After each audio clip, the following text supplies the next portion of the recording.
Shall we begin?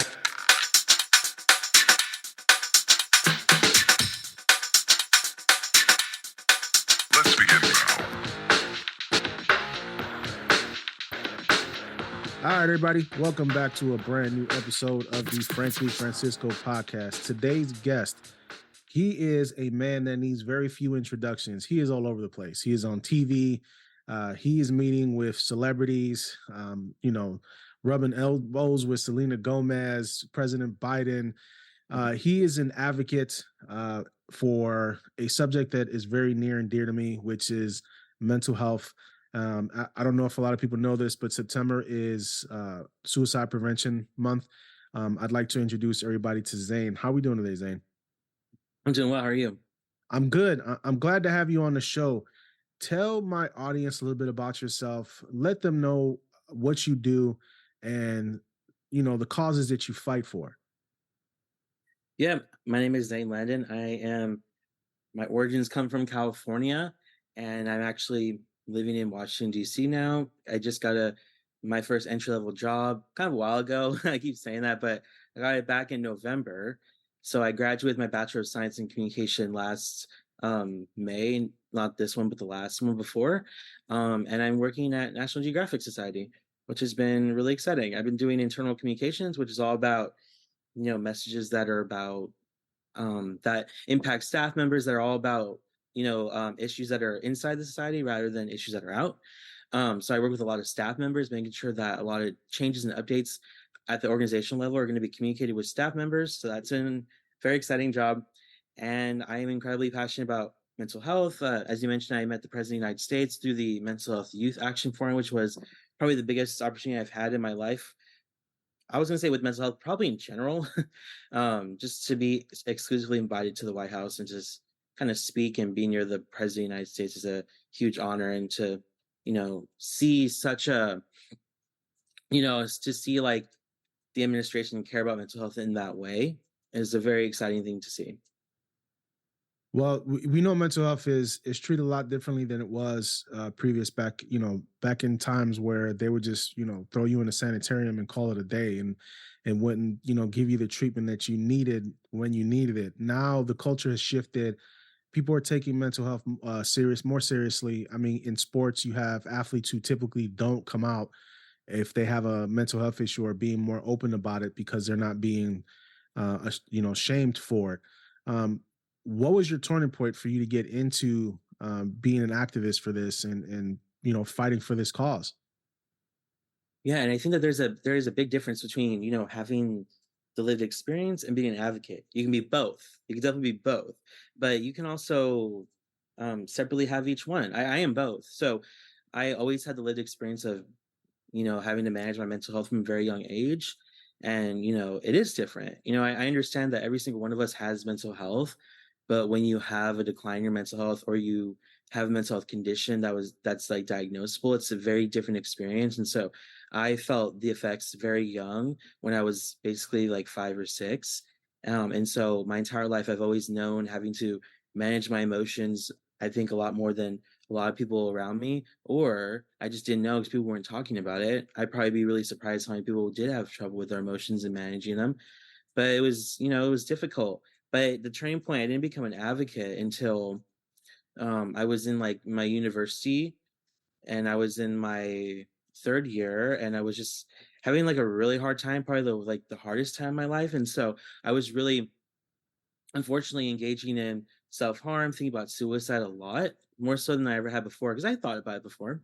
Like it's crossed my mind. That probably doesn't sound like it's like a normal experience, but it was for me. And I think a lot of people actually experience them. I think a lot of people have like the idea of thinking about suicide. I think it comes in your mind.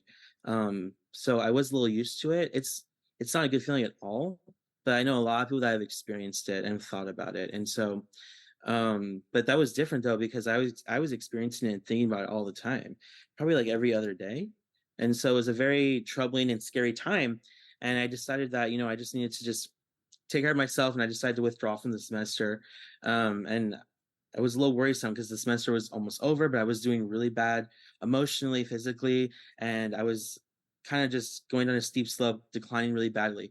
And so I thought that was the best decision for me. And so sometimes it feels like we have to make drastic decisions like that, and you don't know what the outcome's going to be. But sometimes you're going to come out even better when you actually intentionally take care of yourself, even if it feels like it's delaying you from something, which it was going to delay me from graduation on time. But I think being alive in here was a lot more important than getting my degree a semester sooner.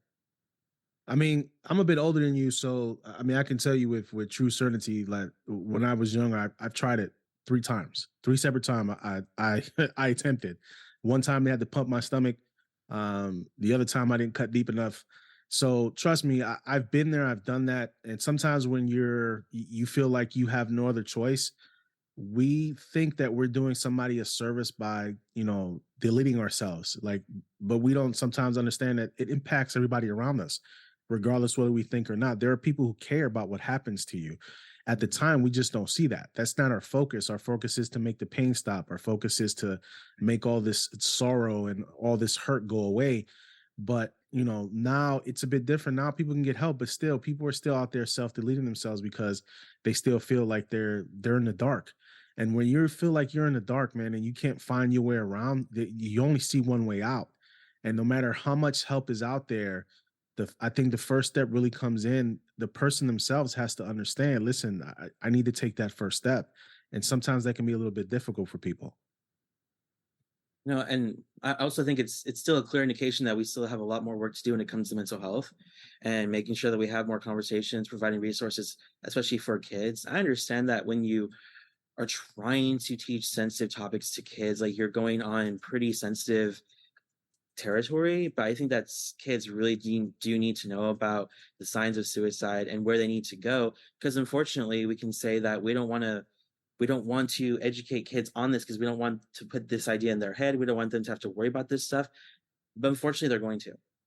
And someone that is going to cross paths with these suicidal thoughts would be so much better off if they learned a little bit sooner what this stuff meant instead of having to figure out by themselves, why do I feel this way? Why do I feel scattered? Why do I want to end my life? And then you'll have to resort to other things, learn online, look for resources by yourself. And it's just so much harder because I think if you're learning in a classroom environment about these things from a proper educational source, you're also building community that way. And I think when you do that, you are increasing trust and visibility and vulnerability to that. You're not navigating it by yourself. Even if you feel like you're alone, we know about this together, and I can still go to my teacher or anyone. If I can't go to that, I can't resort to anyone like that in my home. This is another option for me to go to if I ever need that help, rather than trying to find something online where you can. That's why I think it's scarier. I think it's probably better to teach there than someone going online and being radicalized or being taken advantage of their vulnerabilities because they were taught in an educational space. That's better than resorting to certain online spaces because you don't know where you can end up in the dark corners of the internet. See, but a lot of these kids now, what causes these kids to teeter and tip over the edge is social media. Yeah. It's dealing with these social media platforms. Cyberbullying is ridiculous. Man, these people will, I mean, they beat these kids down mentally in a way that I've never seen before. Yeah. They will, I mean, on every level, it's just not them just being a cyber. I mean, they're telling kids to end themselves. They're telling kids to self-delete. It's atrocious, man. And then now they're taking responsibility for these people are now being held accountable that are telling these kids to do this stuff, and it wasn't like that before. I think the internet, it cuts both ways. It's great. It's a great resource for us to find help, but at the same time, man, it can be devastating for some of these kids that were like that one 13-year-old kid that he self-deleted because he was just getting mercilessly cyberbullied over his mom, or being on OnlyFans. Like, it's crazy. It's crazy. Kids are cruel, man. And kids have always been cruel, but now with the internet, it's taken it to a level that, it's far, far, far beyond what we've ever seen.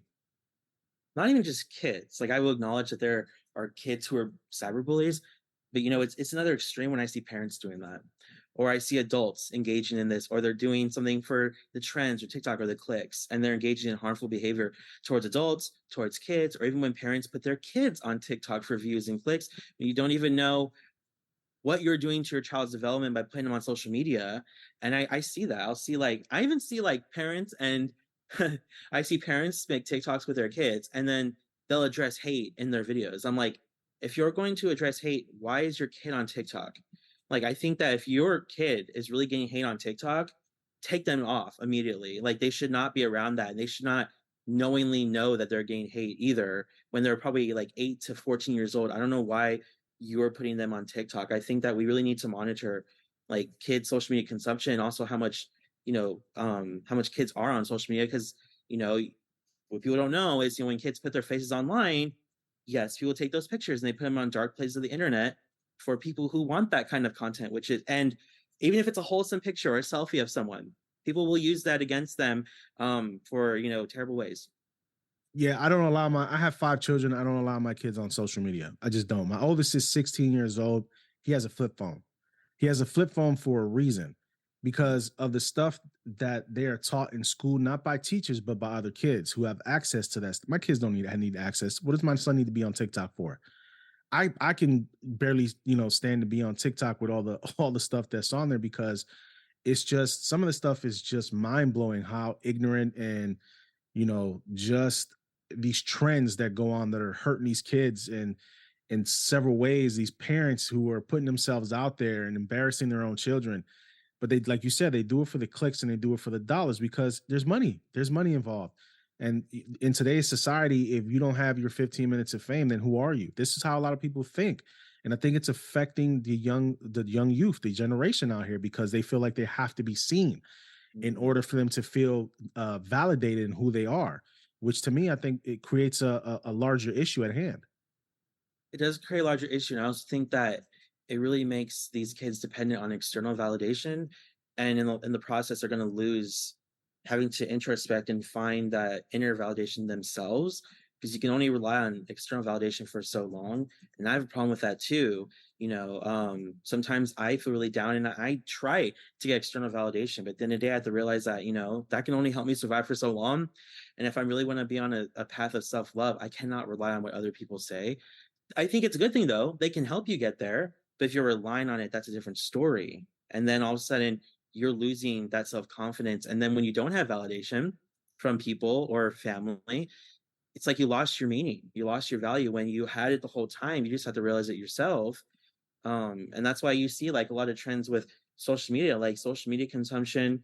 Like there are companies that engage in harmful algorithms that do increase like eating disorders or mental health conditions, and that's proven. That's why there are organizations that are trying to even just address some of the algorithms because it's like it's feeding kids terrible content based on what they're viewing. So it's unfortunate. So for me, I know exactly what you're talking about because my algorithm on IG and on TikTok, especially on IG, it's all positive stuff because that's all I look up, positive Yeah. quotes, motivation. So all the videos that come up, it's all positive quotes. It's all positivity about making it, about doing it. It's nothing negative. But that's because I set the tone for that, and the algorithm picked up on that and started feeding into that. Like you Mhm. said, a lot of these kids are looking into algorithms where it's telling them that you're not good enough or you're not skinny enough. You're too fat. Your self image is this and this is that.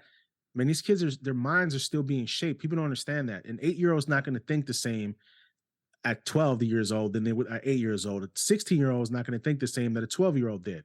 Right. But when you feed a kid enough negativity over the years, that's what they're going to be. They're just going to be a walking negative zone. They're going to exude anger. They're going to exude resentment.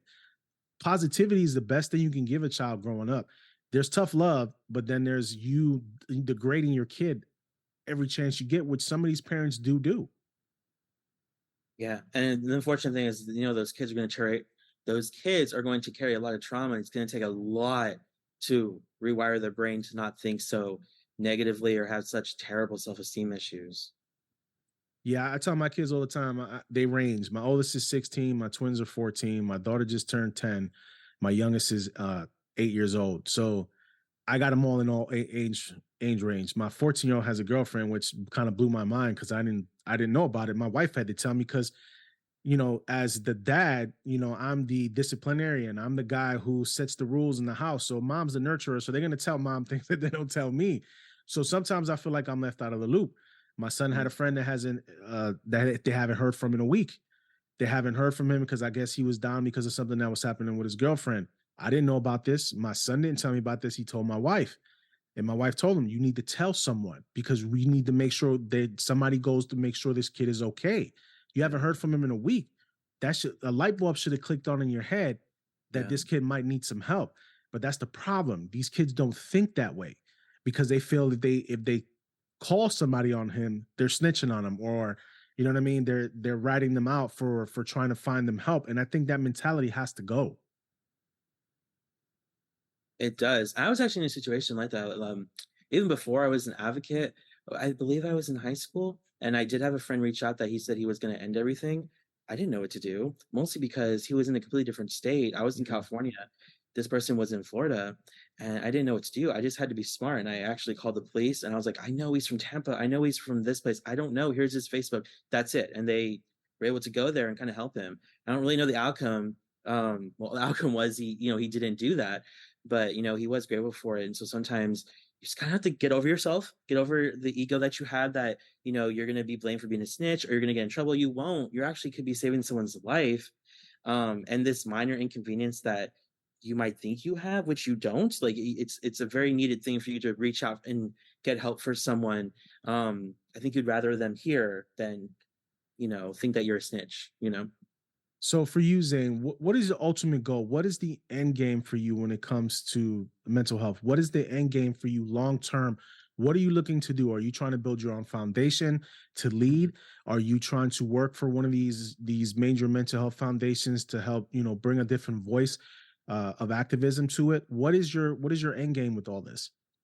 Well, as you know, I'm really passionate about communication. As I have my degree in communication, I would love to get a master's in industrial organizational psychology or my MBA.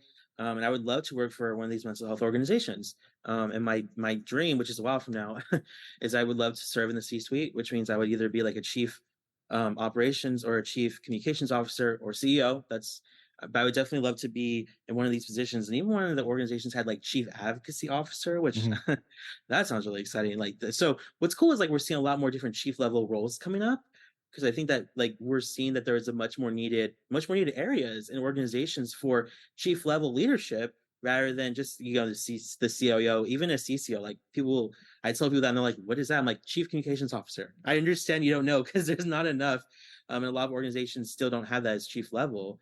But like where I work, there's chief storytelling officer. There's like just so many interesting positions that are at C-suite level now, and I know I have a long way to go with that, but I want to be able to combine my passions for mental health and communication in a role where I can do that. And I think a lot of people question that, because a lot of people that I know that go into mental health advocacy, they have a lot of the mental health background. They have, I mean, what I mean by that is the science. They have the science, or they have the psychology degrees, or the policy degrees. And so it's interesting where I fit, because sometimes I feel like I don't necessarily have the traditional route that a lot of mental health folks, people going into the industry, have.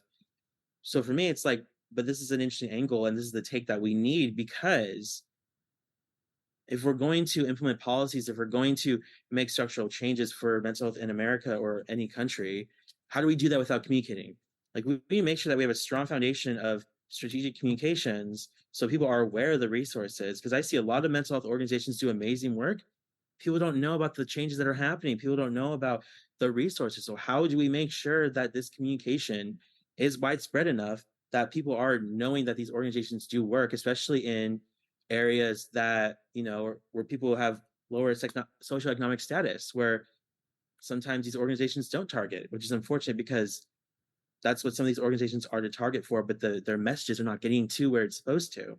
And so I think communication and mental health is so important, so we can actually make sure that these resources reach places that they need to through communication, if that makes sense.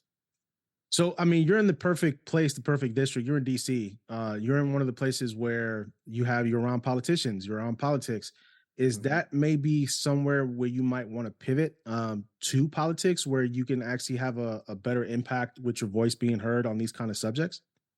We will see. I can't answer anything yet, but I'm going to be doing a certain policy opportunity, and I'm going to be working with politicians and government officials about mental health more, because I feel like that was one thing that was lacking from my advocacy, which was working with more government officials or politicians on how we can actually um, make the changes that are necessary for mental health in this country. And what I do love about mental health, I don't know if people know this, but mental health is still like one of the last like nonpartisan issues, which I'm very happy about because I do see that I see Democrats that are fighting for mental health. I see Republicans fighting for mental health, and I will see independents fighting for it. It's just I like that it is an issue that is being taken seriously on many sides. Unfortunately, just the media and certain politicians will use it for their own political gain.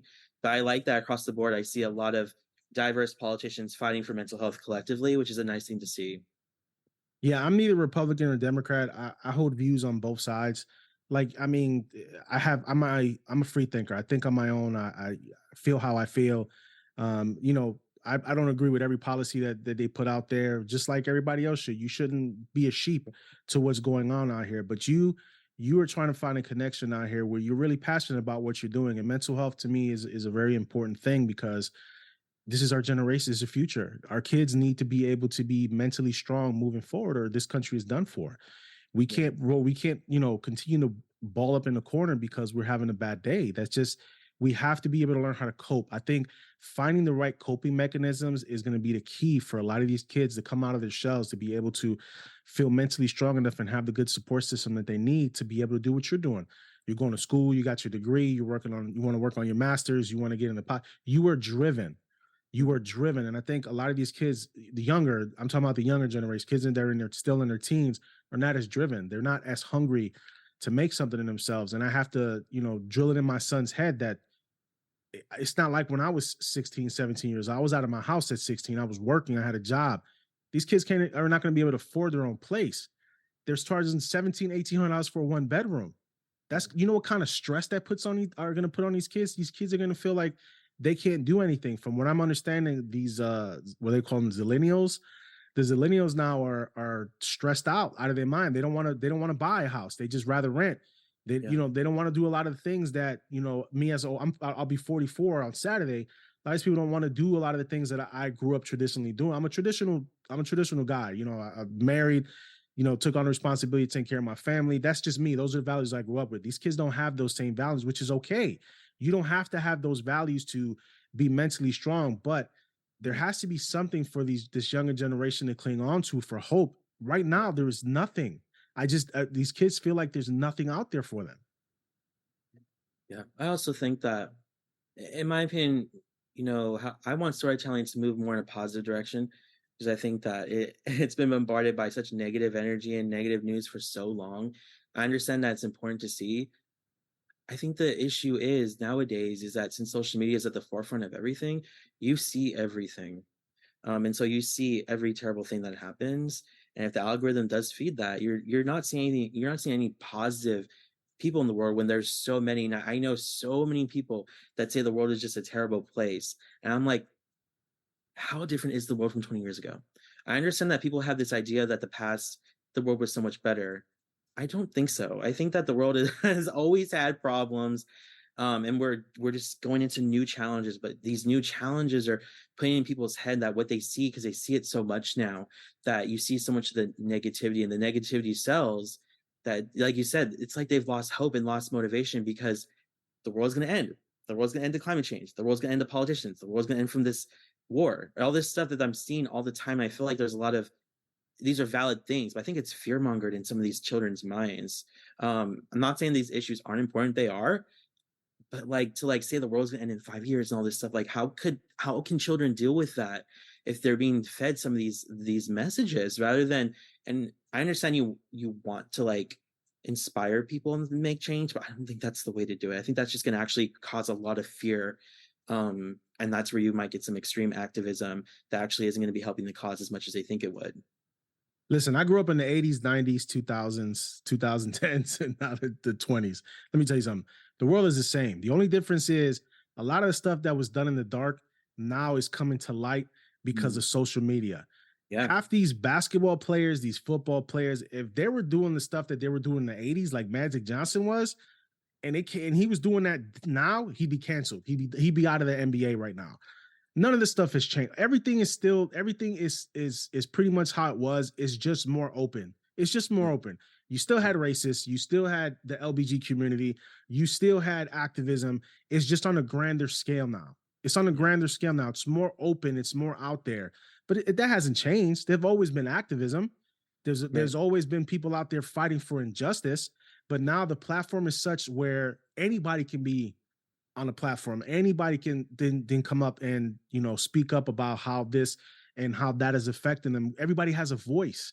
And I mean that's good and bad because sometimes some of these people should have the mic taken away from them. Yeah. You know what I mean? Not everybody should be on the microphone, but at the same time, that's their freedom. That's why the US is the US because it gives you the ability to talk. Some of the stuff that people talk in other countries, they'd be either deleted or they'd be put in prison for the rest of their lives. We have that freedom of speech here. We have it for a reason. Now, can certain speech be viewed as dangerous? Yes, but that depends on whose opinion that is, um, and whose opinion is. Some opinions are more valued than others. But it's true. It may not be right, but it's true. Some opinions are valued more than other people's opinions. But I think we all have the ability to do good things, but we also have the ability to do evil, just grotesque things. And throughout the years, it's shown that people are capable of doing both. Yeah. Well, again, always the quote, with great power comes great responsibility. And in my opinion, I think it's great that people can have their own platforms. They can find their voice through social media and they can spread good messages. Unfortunately, that's why we see a lot of misinformation, because if anyone can have a platform and any opinion is valid that has a platform, you can have anyone that can just spread tons of misinformation or tons of hate, and it's very difficult to monitor that. And some of these social media companies won't do that. I'll see some social media companies ban people. I'm like, why did you ban them when you have people inciting hate and you keep them on your platform too? Like, what? I don't know what's going on with that. And so it's very interesting what these social media platforms, what their priorities are, how to make it more of a safe space for people, especially kids. Because unfortunately, we can say that kids shouldn't be on social media, but they're going to be. And I think that means these companies need to monitor their content a lot more because kids are on it. Yeah, but I think it all comes down. These companies are not charities. They're there to make a profit. And Right. what it is you have these lobbyists, and that's what it is. These are lobbyists that are lobbying these social media companies, telling them, listen, I'll give you X amount of ad dollars if you pump this into the algorithm and you show this to kids and you show that to kids. It's all about dollars at the end Right. of the day. It's not affecting us. It's not affecting the social media company because they're getting rich off of it. People care more about lining their pockets than they do actually about how these kids are going to turn out. But people don't realize our birth rate is lowered tremendously. We're not having kids at a rate that we used to. So, Mhm. when we have these issues and kids are self-deleting and adults are self-deleting, you're not helping the population. This is not helping us continue to grow as a country. You know what I mean? I'm Puerto Rican, I'm Hispanic, and eventually in the next few years, we're going to be the majority. A lot of people Yeah. don't realize that we're going to be the majority, Yeah. and we have to continue to be around to pump dollars into the economy. We're one of the biggest, if not the biggest, spenders and contributors to the economy there is. You know what I mean? So mental health is a big problem in our community. It's a big problem in our community. That still hasn't been because we grew up in an era where it's all about macho. You have to show no emotion. I grew up with no emotion. I was taught not to be too emotional. You know what I mean? My mom wasn't really emotional, but that's the way she grew up. We wasn't supposed to show our emotions and show the side. So only person I've really cried in front of, honestly, to be honest with you, is my wife.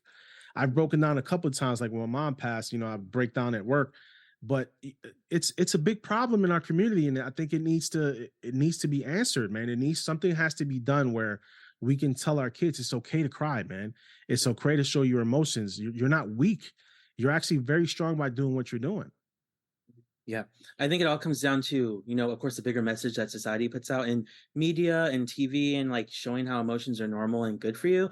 But also is a huge influence comes from families. And I hope that the more that you see content on television and just run through society that emotions are okay, that kids learn that.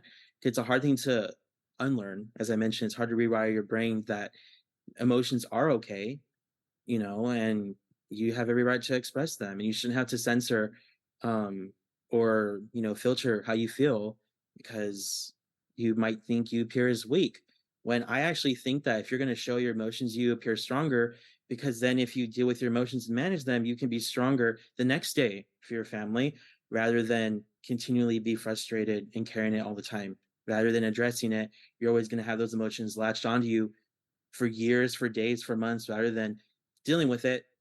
And doesn't mean it's going to go away, but I think you have that support and you might feel better and stronger to actually take care of your family better. Yeah, I 100% agree.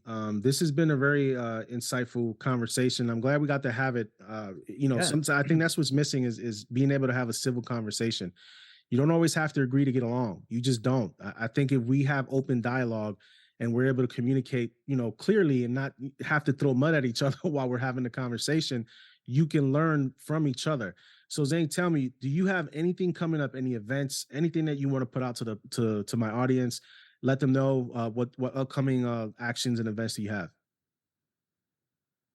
Um, Not a lot of events coming up. I'm going to be speaking at an event next month at a conference, so I'm really excited about that. But a lot of it is just me speaking on podcasts, writing out blogs about mental health. I wrote one actually about how to explore intimacy with your partner without it always having to be sexual. Because I think sometimes people forget that and they lose this meaningful attraction relationship they have with someone.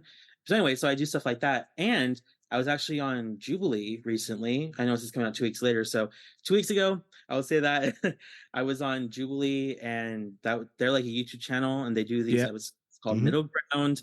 I was on one on liberal gays versus conservative gays. I came as a conservative. I'm not really open about that, but I really came as like a moderate. And even in the interview, I was like, I'm really more of a moderate here, and I'm just more of a right leaning person. So like I'm applying as a conservative, but I'm gonna come as very open minded because I actually don't even align with conservative or liberal, which is why I think a lot of people I did get praised. I was like really middle ground, almost the most middle ground for some folks, which I really like because I was just there to question everything. I know some people came with strong opinions, and I think we found middle ground at the end. But some folks thought just there was one person that decided to spread drama, and that was kind of what you're talking about it's we can't agree, and that's it, and that's not a problem though. I think that no, we can't agree on everything, that's totally fine. And I think that you kind of just have to withdraw your personal feelings, because if someone doesn't agree with me, I could take it personal and say, well, that means you don't care about me as a XYZ person, rather than no, this is what they think. And they still respect me. And at the end of the day, that's the most important thing. I'd rather us disagree and we respect each other than I cut off ties and I don't see you ever again or we don't talk ever again. How is that going to solve anything? How is that going to better our communities if we're not having conversations about what people really think? So it was a great conversation. I was very happy I was on it. The video has over 1 million views, which is like one of the biggest platforms I've been on. So it was a very fun experience. And I understand what you're saying about being Hispanic because I'm half Hispanic. So um, I understand what it's like to grow up in kind of a Hispanic household. So So where can people find you? you can find me with just my name. I know that some people have different Handles? handles. My Yeah. handle is my name. I want to make sure that when you look me up, you're going to find what I'm working on, what I'm doing, because I want people to know about mental health and all these resources, and that it's accessible to you. You just have to kind of push yourself to reach out for help, which I get is a hard thing, but in the long run, it's better for you. And I really hope you can come to terms with that. So just look me up. I'm usually on Instagram, LinkedIn. Yeah, and you can just reach out about me for anything.